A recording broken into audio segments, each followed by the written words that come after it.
Hey, what up world? It's your boy Ian. Welcome to Hacking the System, the show where we teach you how to make six figures. And in today's show, we're going to teach you how to make $100,000 in your 20s. Who said you had to wait till you're grumpy and old to make money? Let's get into it. Hey, what up world? It's your boy the Made Man. Welcome to Hacking the System, the show where I teach you how to make six figures by any means necessary while you're still young. Create the lifestyle of your dreams and hustle to greatness. Alright, so before we start, why of all me should I be teaching you guys how to make six figures? So just to kind of establish some credibility, I'm only 28 years old and I've been making six figures the last 4 years of my life. I made over 200 grand last year. We're only in March right now and I've already made over 200 grand. Made over 100 grand 2 years before that. So as a millennial, I'm trying to put other millennials onto the game and show them how life after college can be if they follow the game, the blueprint that I'm about to lay out for them. So with that being said, let's get into it.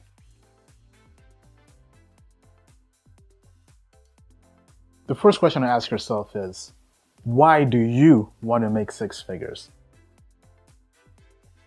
Yeah, you, of all people in the world, do you know how hard it is to make six figures?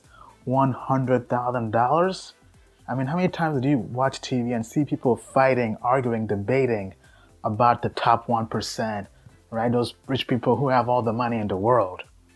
So making over six figures won't necessarily put you in the top 1%, but you're up there, man, right? And not everybody can be great. Not everybody can be LeBron James. Not everybody can be Michael Jordan, Babe Ruth, Derek Jeter, Wayne Gretzky. Not everybody can be great. Greatness isn't for everybody. So if you want to make six figures, you have to really, truly internalize how hard that path is going to be. I mean, sure, some people end up stumbling into making over $100,000 per year in their 20s. I mean, because there are people out there, just think about it. Think about this for a minute. There are people out there in their 30s, in their 40s, 50s, 60s. Some of you, even your parents, or even nobody in your family has ever made six figures. Yet you, of all people, want to make six figures in your 20s?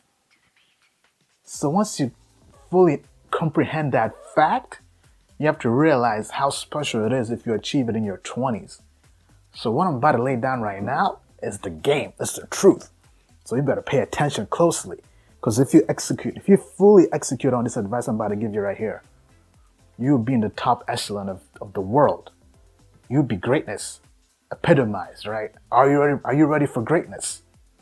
With that being said, if you fully understand how hard this can be, but the whole point of this channel is to make this simple for everybody out there to achieve, right? Getting something complex, making it simple. So with that being said, let me lay down the blueprint and show you how you can achieve a six-figure lifestyle.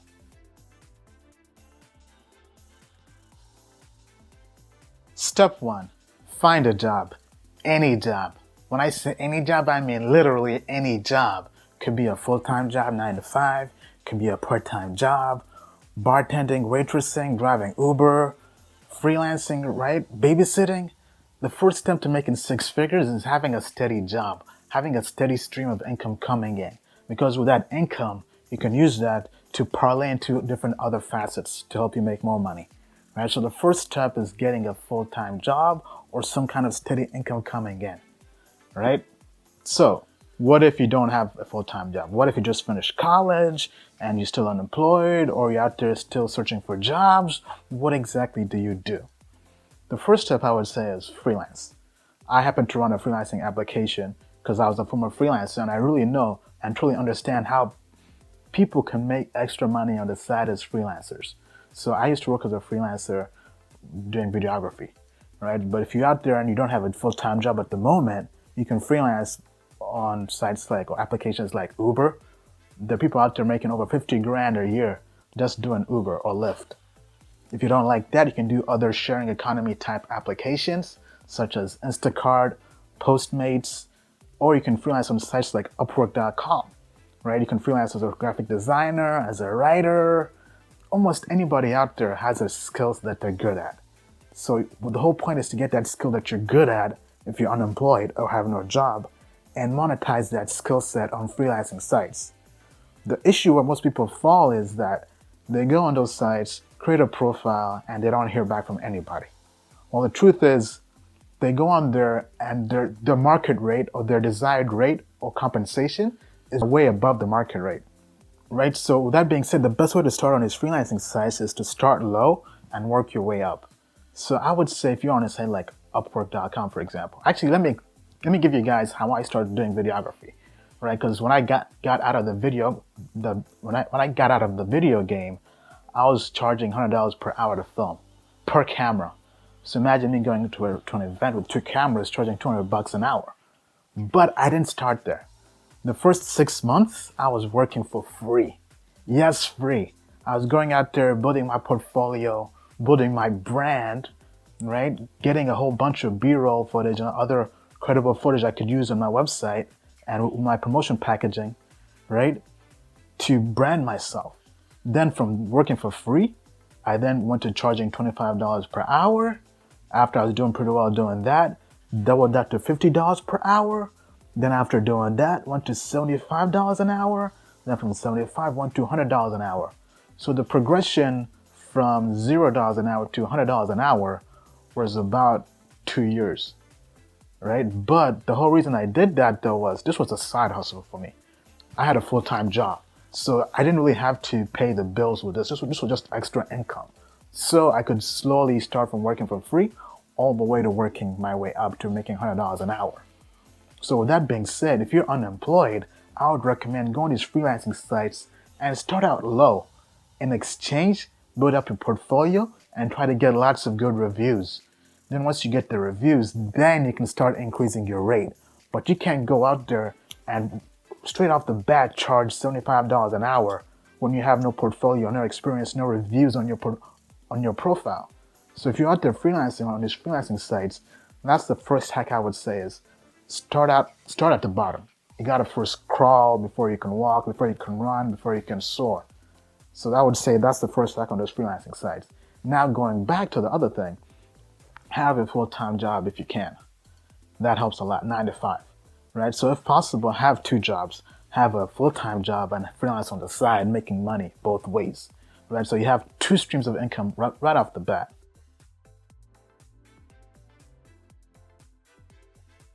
Step 2, find divisions inside your current company. So once you've found that 9 to 5 job, find divisions inside your company that pay the most money. And there are 2 sources that are best for doing this. The first source is go on Google and type in your company's name plus 10K report. So what is a 10K report? A 10K report is a government mandated required document that all public companies, so if you work for a big company on Wall Street, right, that has a stock symbol that you can trade with or invest in, all the public companies and even some private companies, if they have over 500 stockholder options, right, are required by the government to disclose their financial status. This is a document that's publicly available, but most companies won't promote this to their internal employees that publicly. So you have to go out there and hunt for it on Google. Right? So type in your company's name plus 10K report. And in this document, the company, they won't BS you. They won't try to add a marketing spin to it because the government won't let them. Right? They have to disclose their finances. So in documents like this, company will say, hey, this department is doing really, really well, making this much money per year, and we plan in this current fiscal year to reinvest more money into it. Or this document will say things such as, this current department is not doing so well. And if it keeps up, we may have to lay people off, take money out of it, and do other things, right? So this will give you an inside tip, right? An inside tip, and you can know where the puck is going and skate to it, right? Or you can either skate to the puck or know where the puck is going. So current employees usually are skating to the puck, but this document right here will show you where the puck is going. So by the time it goes there, you're already there waiting. All right. So how did I personally use this? So for example, I used to work in a department of ours called analytics. But looking at this document for IBM, for example, I noticed that, hey, IBM is really doing great in the cloud, and it broke down the growth right? And that's one of the key things about this, right? You want to go with which to a department that's trending upwards. Department with the most growth usually make the most money, right? So me, I work in sales, and in sales we get paid based on commission, right? And I noticed that IBM, the growth in our cloud business was somewhere like 60% per year, year over year. But the growth in our analytics business was only 10% per year. So guess what? Which business is more important to IBM at this point, right? This could be your company, my company, right? So having these different departmental breakdowns based on objective metrics and knowing where money is being invested and divested and being moved around, you can then, as a millennial, say, okay, you know what? This seems to be a very strategic initiative for our company. Since this is where the money is, so maybe I should transfer to this department. The second source is checking sites like glassdoors.com or H-1B data sites that show you salaries for H-1B visa holders. Because according to the government, any employee who's on an H-1B visa, who are basically immigrants coming to America, the government has to disclose their salary. So you can find out how much money they actually make. So if you use these two sites, right, H-1B data sites and glassdoors.com, you can find out what departments in your company make the most money. So you use those resources in addition to the 10K report to figure out, hey, there seems to be lots of money in sales. According to Glassdoor, lots of people are making huge commissions, right? That's what happened with me. I was a former sales engineer. I was technical. Right? I was on the engineering team or the IT team or tech team. Right? But I noticed, hey, all the account execs are really getting fat commission checks. This is where I need to be. Then I talked to my coworkers who work in sales. Like, yeah, dude, last year I got 2 checks for 100 grand commission. So I made over 300 grand last year. Right? I talked to my friend who told me that, my coworker, and that's why I switched from being tech sales to sales. And boy, was that a good move, right? Made 200 grand last year, over 200 grand this year, right? So things like this can make or break and change how much money you make in your 20s. So I would say if you want to step your game up, follow this advice. One other thing I would like to add to that is change jobs internally or externally every 2 years. Times have changed. No longer do you have to be worried about being blacklisted for being a job hopper because you change jobs too many times. Right? Nowadays, millennials are known for changing jobs. But did you know that whenever you change jobs, you get a pay bonus? On average, could be anywhere up to 10%. But the average employee who doesn't change jobs, on average, gets paid 50% less than a person who changes jobs. So think about that.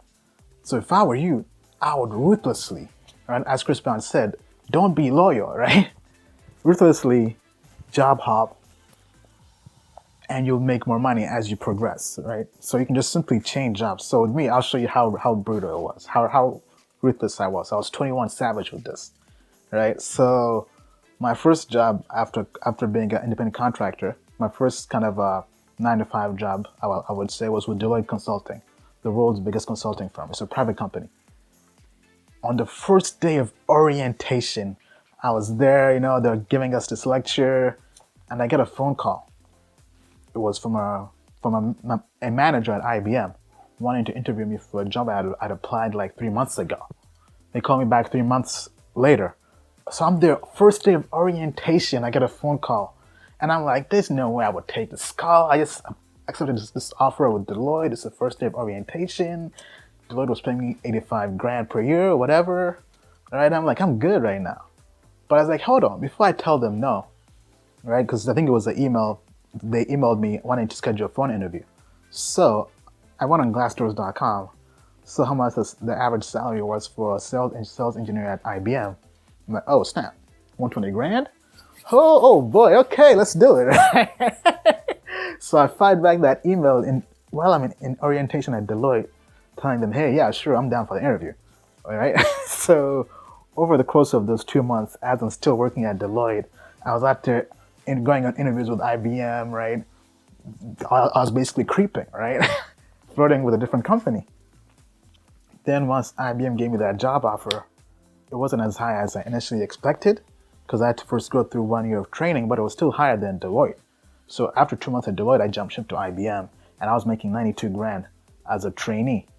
right? Because I had to go through different training programs in IBM to become an IBM expert in my field, right? But still, I got a $7,000 pay bump in 2 months because I didn't turn down that opportunity that came to me, even though I had just accepted an offer. So I would say if you're out there and you want to make six figures, change companies, change roles, companies internally or externally every 2 years, right? Because with me, even though right now I've been with IBM going on 4 years, I've still done the same exact thing. I've been changing roles every year. I haven't been in the same role for over a year in IBM. Now, most of the time, that's due to us being a huge company and having lots of changes internally, right? So I first started out as a 1 year of training with IBM, which is mandated for all technical roles. Then from there, I went to the field as a sales engineer doing one product. Then a year later, my manager changed me to a different product for 1 year. Then from there, I heard that, hey, there was more money in being sales, being an account exec, because I got larger commission checks. So I switched to that. That was more my effort. It was me out there forcing that or kind of influencing that, right? But I've been in so many different roles every single year. Every single time I do that, I learn new skills, which I can then add on my resume. So I'm padding my resume with new skills, constantly growing, because after 2 years, you've really maximized that job you're in right now. So are you really learning any new skills? So it's probably better to switch either internally or externally.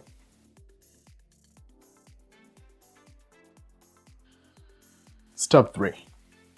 While you have a job, search for another job. Now, I kind of touched on this on the last step, but I'll go into this in more detail, right? The best time to find a new job is while you have a current job, because you're not thirsty, you're not desperate. Because the worst time to look for a job is when you're unemployed, because they can smell the thirst on you, they can taste it, right? So the best time to search for a job is while you have a job right now. In addition to that, I recommend to always search for a job or apply for jobs every 1 to 3 months. Let me say that again, right? Let's rewind that. Search and apply for jobs every 1 to 3 months. Me personally, I've been applying for jobs about every quarter, right? Because you never know, right? So you just kind of, as a safety measure, you never know whether there'll be layoffs or whether there are more competitive jobs out there in the market. So as a way to test the market and be in tune with the market, every 1 to 3 months, send out resumes. In addition to that, this is the best tactic I've found to go out there and find that dream job you really want to make, you really want to land. Go out there, make a list of the top 5 industries you would like to work in, right? So with me, it was industries like technology, finance, and I think oil, because there's lots of money in oil, and some other stuff, right? But make a list of top 5 industries you like to work in that pay very well. Then in each of those industries, make a list of 5 companies in those industries, 5 dream companies that pay well that you would like to work for, right? So 5 industries, 5 companies, and now you have a list of 25 companies. I call this the top 25. This is now a list of the top 25 companies you would like to work for, right? So now your job is to go out there and hustle. Hustle. This right here is the crucial part that separates mediocre from great. It separates the unemployed from those with 6-figure jobs. This part right here, the hustle part. You have to go out there and apply for these jobs at these 25 companies, but also meet people at these companies face to face. Because anybody can go out there and just fire a resume online, but find these people face to face. So let me break down how you do that.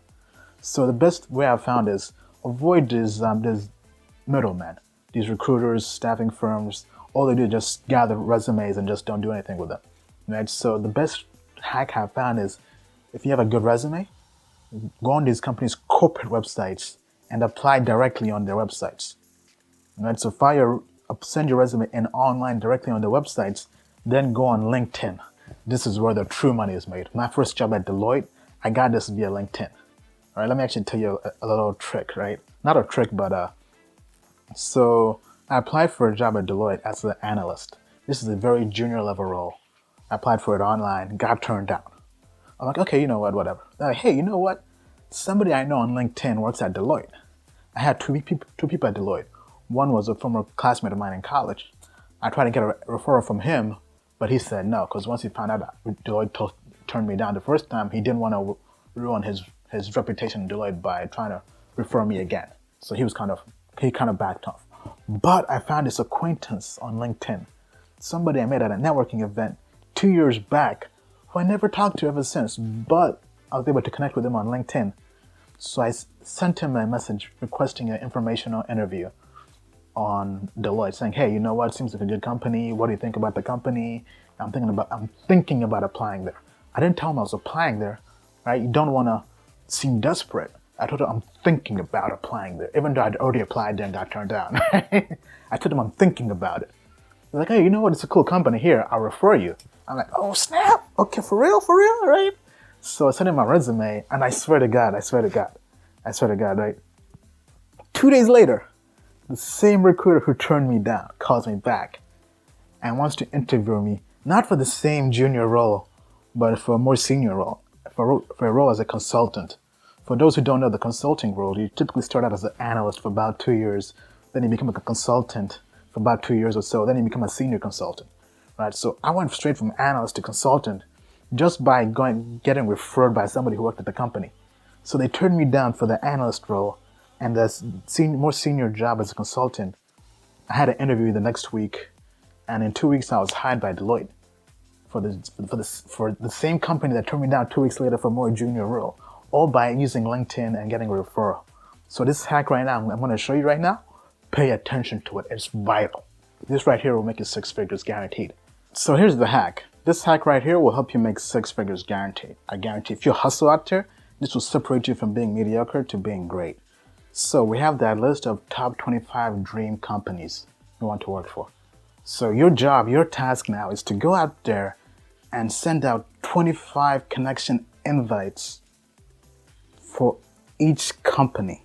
So 25 companies, 25 connection requests, 25 people at each company you want to connect with, sending them a LinkedIn connection request. So that's 625 total connection requests across the 25 companies.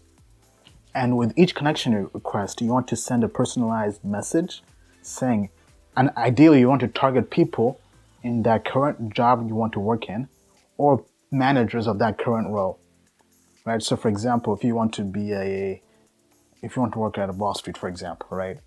Maybe you target people in that current job as an analyst or as a investing consultant, whatever, right? At that current firm and the manager. Right? So ideally, if you have 25 companies, you want to go out there and send 25 connection requests. And when you send them, don't tell them you're looking for a job. That's why you don't hear back from them, right? You want to send a connection request requesting an informational interview. If you don't know what this is, I'll be dropping a blog post on my website talking about this that goes to this video, or just go on Google, type in informational interview. But it sounds similar to what I did with my job at Deloitte. I said, hey, you know what? This seems like a great company. And I wanted to ask you a few questions about the role because I'm thinking about applying for the company or whatever. Right? Just keep it somewhat vague. Don't be so direct that, hey, I'm applying for this company. Oh, I already applied. Just tell them, hey, you know what? Kind of like you're kicking the tires, testing the waters. You aren't really sure, right? You want to have that je ne sais quoi, right? If you speak French. So you basically just want to seem like, hey, I'm just kind of testing the waters, right? Can you just kind of talk on the phone or meet for lunch or whatever, and just tell me about your experience working at the company. You can just keep it as that vague. Say, hey, you know what?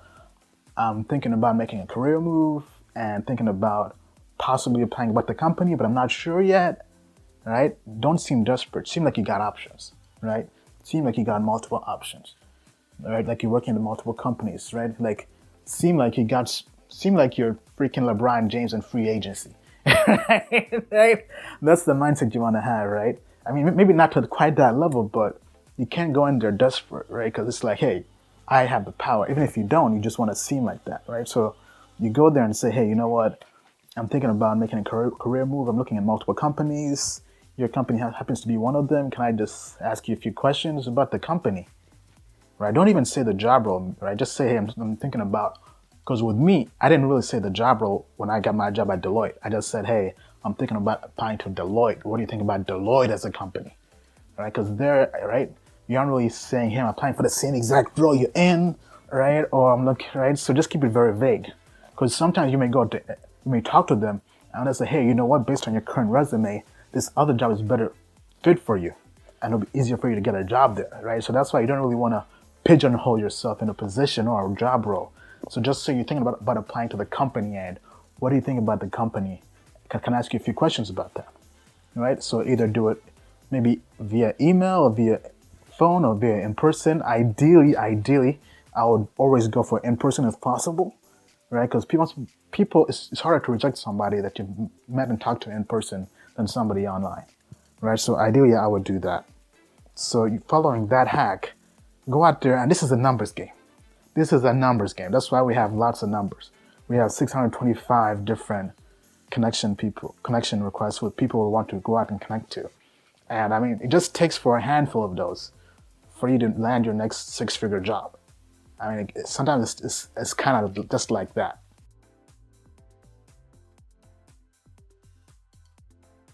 All right, step 4.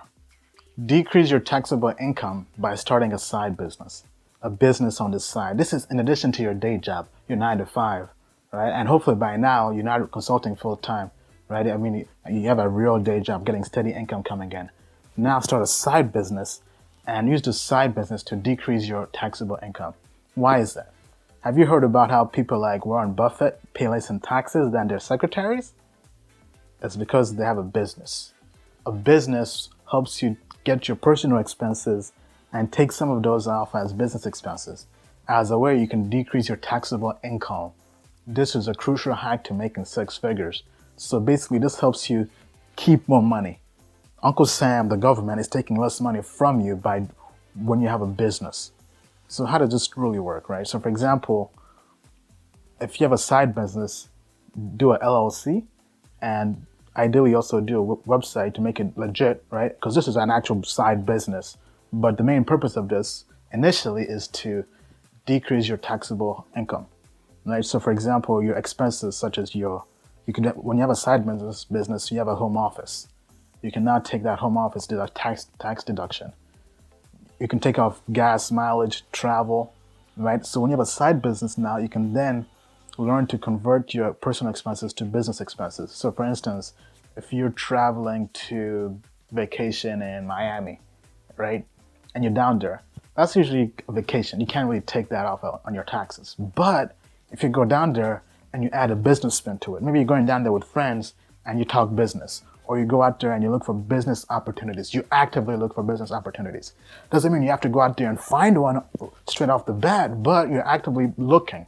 Maybe you go out there, look at some real estate. Maybe you go out there, look at some different things to invest in. Maybe just go out there and just talk business, right? So for example, maybe you're having a meal. How many times have you gone out with friends to have meals? Did you know if you discuss business during those meals, talk about different side hustles, different things you're working on, different things to invest in, it's now a business meal, which you can then take off your taxes, right? So different hacks like this will decrease your taxable income, right? So there's no law that says, hey, your company can't have board meetings in Tokyo, Japan, or in Hawaii, right? You can if you want to, right? And everything is taxable, right? So let's say you go to have business meetings in Hawaii with your best friends from college, and you go out there and you talk business, right? You say, hey, what kind of things are you working on? What are you know? So just kind of discuss in Hawaii the same things you normally discuss on the phone or whatever, and your plane ticket, your hotel, your meals, everything can be a business expense. The best way to learn this is, I learned this from watching other business companies like IBM, Deloitte, consulting world. When we travel all the time or in sales, everything is expensed because the company takes that off their corporate expenses, off the taxes for Uncle Sam. That's why they keep expenses. So if you're going to be doing this, you have to keep logs of your expenses as well.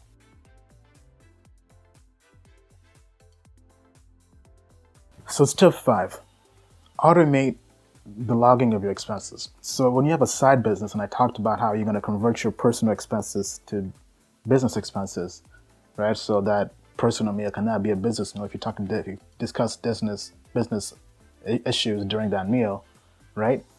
How do you justify this so Uncle Sam doesn't come knocking down your door saying you're cheating on your taxes? You log everything, right? Same thing if you, for those of you out there who work for a corporation, right? When you travel on a business trip, you have to come back with a business expense log, right? The hotel, the car, the mileage, the plane ticket, right? Well, you do the same exact thing with your personal business. So if you go out there and you're traveling, going out there having meals, discussing business, you got to keep logs of that. But you're saying, hey, it's probably hard, it's probably going to be a hassle. You're right. Those are the apps out there that make it easier for us and automate this for us. My personal favorite is an app called Expensify, right? I have a link down below on my blog, or just go on Google and type in Expensify. But it's an app where you link your debit card, credit card to it, and it automatically will import and capture every transaction you have on those cards and categorize them for you.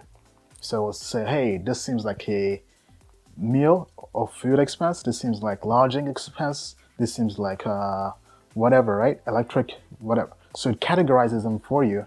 So when it's time to file your taxes and say, hey, what are my expenses for business meals this year, or meals, right?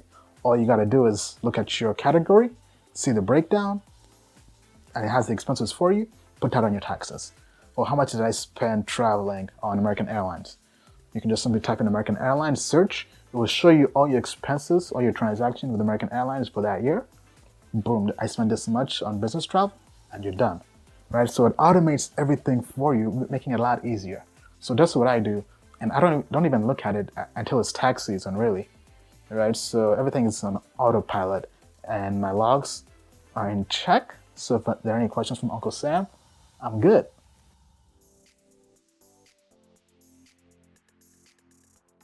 Step 6, decrease your largest expenses. Things like your rent or mortgage, your car payment. Get the large expenses and payments and try to decrease them. Don't focus on the tiny ones, right? The big ones that will make the biggest impact on you making six figures. So for example, if you travel out on business for work, get your house and you can put that on Airbnb and decrease your payments by making some extra income on the side. Like last year, I made 27 grand alone on the side renting my house on Airbnb. So it's easy money, right? So most people are paying rent.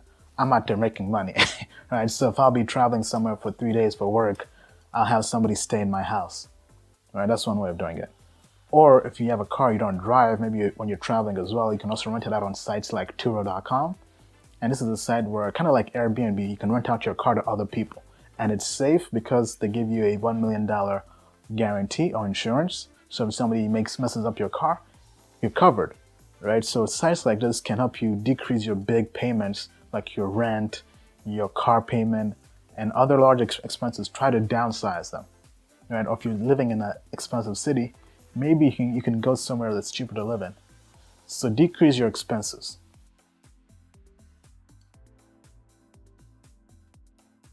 Step 7, invest in yourself first and invest in speculative things.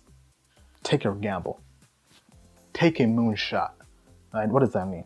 Right, so handle the basics of investing. So take care of your 401k employer match, right? Handle the basics of that. Then find multiple streams of income. Could be passive income, could be investments, right? Could be anything from real estate, right? So once you have the basics covered, you're getting a steady paycheck, you've downsized your expenses, you have multiple streams, now try to find multiple streams of income. So it could be real estate, maybe you go out there and invest in a multifamily property, or maybe you invest in the stock market, right? So it could be maybe you start investing in stocks that have lots of growth potential, like high-tech stocks, or you could start investing in things like options, or like me, you could get into things like Bitcoin and cryptocurrencies. So for example, did you know that Bitcoin was the best performing currency last year in 2016, over 100% growth.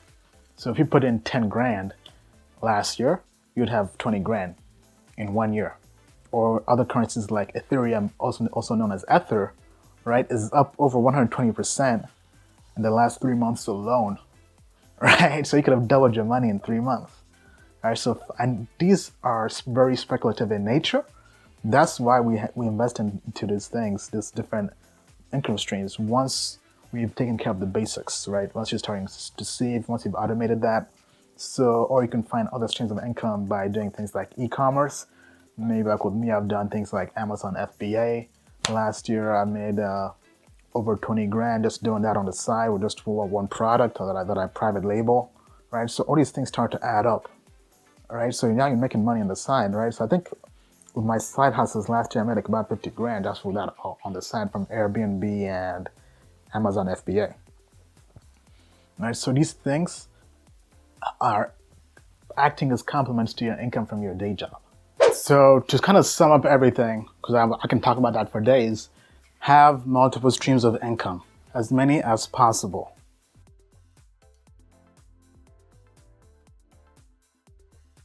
All right, the last step, step 8. Brand yourself as the expert in your field. Doesn't matter what field you're working in, brand yourself as an expert. Here's a guideline on how you can do that. Step 1. For the first year out, go out there and go to industry events in your field. Doesn't matter if you're in investing, if you're in technology, every single month, at a minimum, attend one industry event. It could be a conference, it could be a talk, it could even be a meetup. But each time you're out there, you're networking with people in your space and just getting exposed to what's trending, what's popular, what's in the know in your industry. Because most people in your field just go to work and that's it. But when you're going out there constantly, going to different industry events every single month at a minimum, you start to pick up, hey, this seems to be like a really trending area in my field, right? So for example, in technology, I work in big data and analytics. Some trending topics when you start to go to events are things like open source, Spark, Hadoop, big data, data analytics, data science, right? So in your field, there's similar topics like that. So the first year, go out there, just network. You aren't trying to find jobs per se, you're just out there networking and getting connected and figuring out what's what in your industry, learning the lingo, right? That's really vital in making connections and networking. The second step, year 2, start a blog. Go out there and start talking and writing about different topics that are trending in your industry. So what do I mean by that? When I talk about things trending in your industry, right? Because from the first year, you've been exposed to the lingo, what's popular, what's not, where things are going, where the future of your industry is going. Now start riding that wave by talking about it. Start a personal blog or become a guest author on some publications in your space if you can. Right? I'm not saying go out there and write for Forbes or Business Insider or Fortune, right, or Inc. magazine.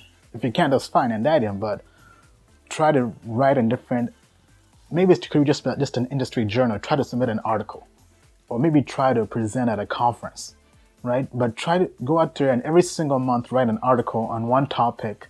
Ideally, it should be an evergreen article, so longer than 1,000 words. So ideally somewhere between 3,500 to 5,000 words.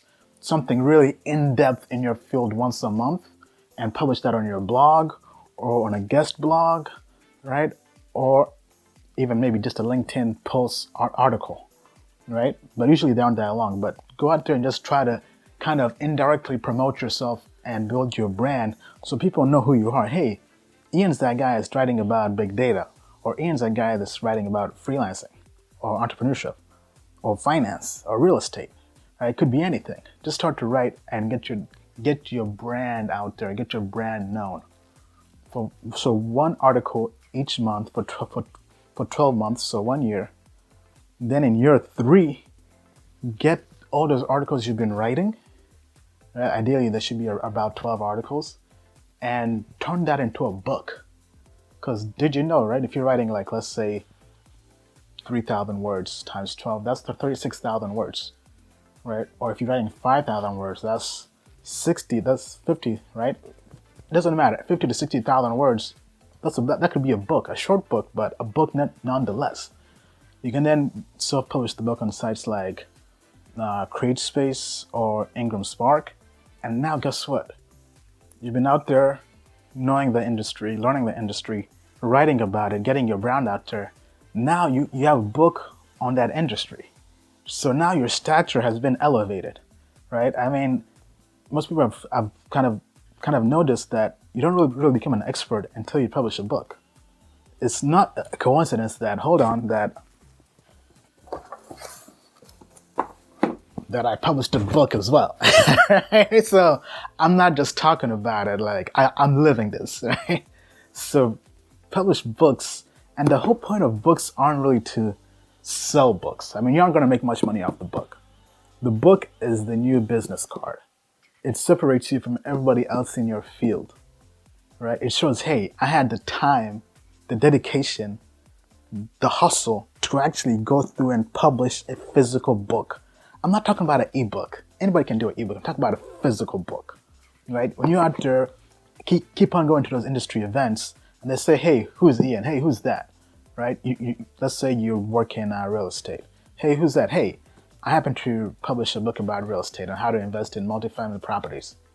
Your credibility goes through the roof, because not every average Joe is just going to publish a book on real estate or whatever industry you're in.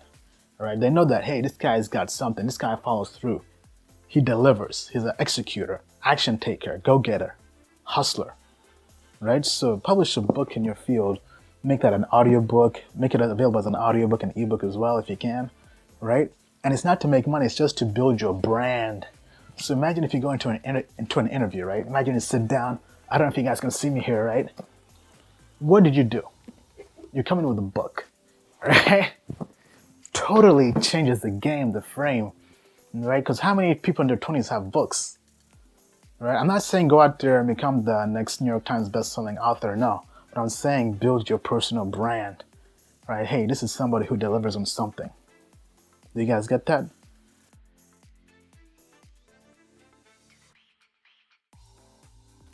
So now we come to the last steps, the real last step, step 9, leverage. Now you have options. What do? Right? You got 3 options now, right? Option 1, you keep on working your full-time job, getting that steady stream of income, and you keep on working your side hustles on the side. Or option 2, if your side hustle, that side business you've started, maybe you use a simple business to start is consulting. Maybe you've been consulting on the side, and now your consulting business is making a lot more money than your full-time day job. So now you can step over, crossover, and do that full-time. Pursue that consulting business full-time, right? That side hustle full-time. Step 3 could be continue building your personal brand. Now you want to 10x your personal brand. Now that you have a book, this will open doors. When you talk to people, whenever at first you would ask people to connect with them or do something, you notice that more people would want to talk to you at a higher percentage because now you're an author, you accomplished something, right? So for example, I was recently accepted to be a guest blogger on lifehack.org, which is a big site, right? It has almost 20 million visitors or more, right? And I got that credibility, that credential just by being an author. If I wasn't an author, it would be a lot harder to get that credibility. But now when I write on that site, people are going to listen, right? So for example, if you want to get on sites like Forbes or Business Insider or Wall Street Journal, New York Times at a young age, it's a lot easier to pitch yourself to them when you're an author. So the point of being an author is not really to make money, it's to just elevate your brand, give you more credibility, right? So now that we have options, we can choose which path we want to pursue. All right, that was a lot of game. I mean, so much game. That was the blueprint to making 6 figures, to making $100,000 in your 20s. Like I mentioned earlier, you don't have to wait till you're old and grumpy to make real money. You can do this in your 20s.